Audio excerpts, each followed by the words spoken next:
I was speaking about the parents and the children. Wallahi, it's a topic, it's a huge topic. The love. You love your child, you correct the child, but the manner in which to speak with your children. You know, many times, a typical scenario, mom and dad, or sometimes mom, sometimes both of them do not participate in the lives of their children for many years. They don't discuss topics, they are closed. You know, our fathers and our forefathers, their generations were different. They did not used to speak. I've never heard my dad tell my mom, I love you, but I know he probably loves her more than the love we understand when we say I love you to our own spouses. Hey, that doesn't mean I don't love my family. I do, mashallah. But without uttering it, they knew it, and they did not wait for one another to say I love you. If they did say it, they may have said it behind closed doors.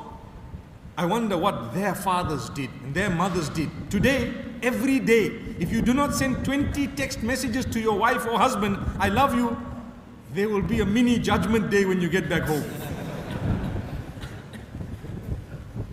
End of times. May Allah subhanahu wa ta'ala help us, really.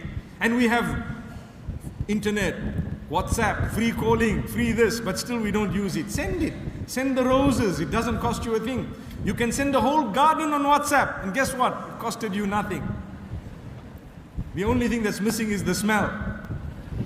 I think soon there will be technology. I was reading about it. Wallahi, without a joke, I'm not joking, I'm serious.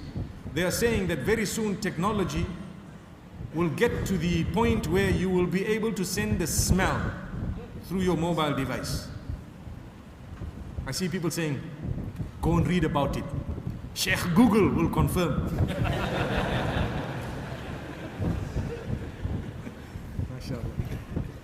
My brothers and sisters, so it's very important for us to know that while technology has advanced and communication has been made so easy with people who are very far away from you, we sometimes forget those who are the nearest. Those who are the nearest. Like I said, our parents, we didn't hear them say that, but in our case, you have to, and you have to spend more time, and the sacrifice levels are less. You have to admit, you have to agree. A long time ago, they would sacrifice. I recall a case where people suffered marital turbulence, and they separated for a long time. And many years later, they got together, house on fire, problem solved, everything gone, mashallah. But they sacrificed for about, I think, between 5 and 10 years. We were very young, but I recall this. And mashallah, the problem resolved. Today, 5 to 10 minutes we get irritated, honestly. We cannot handle. Sleeping in the couch, separately, I'm gone. You won't see me out of the gate, out of the door. We're out. May Allah forgive us, really.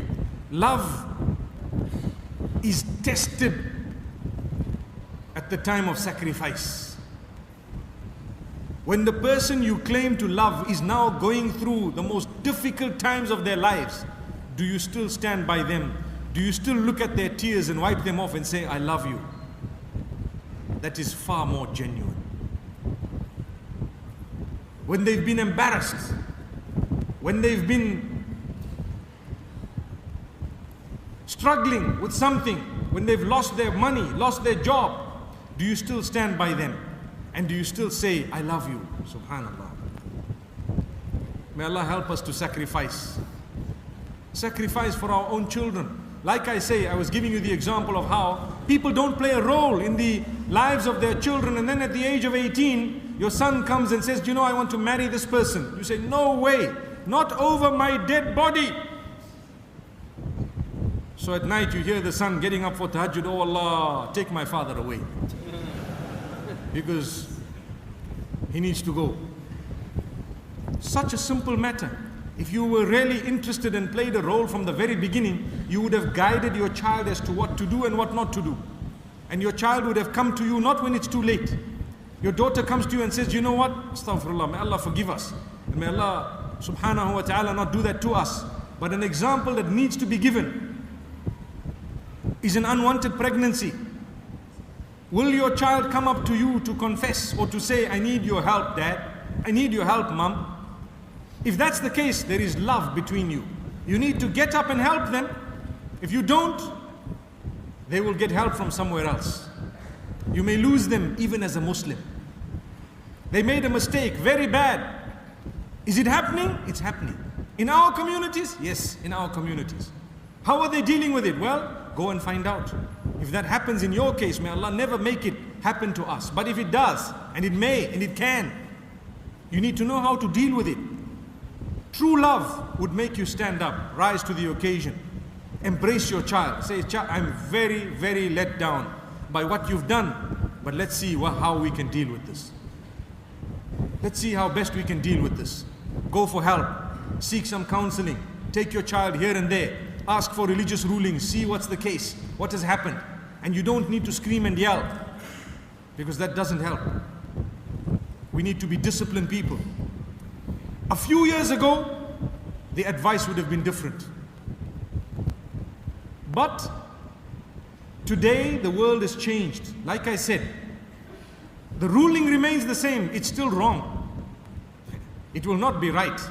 But how to deal with the wrong in a way that it is not repeated, in a way that we do not lose the person as a Muslim. People have left Islam because their parents have not dealt with them in a correct way when they made mistakes. And here come the church, and it provided shelter and help. Come, we'll give you help. So the people converted. Wallahi, I know of cases. Why should that be the case? When we have a perfect deen, the problem with us, sometimes we have contaminated it with cultural norms that happen to be far from the deen. And we've always said culture comes with a lot of goodness. But where it makes life difficult for people and where it contradicts Islam and what Allah has revealed, then we will say that culture is not good.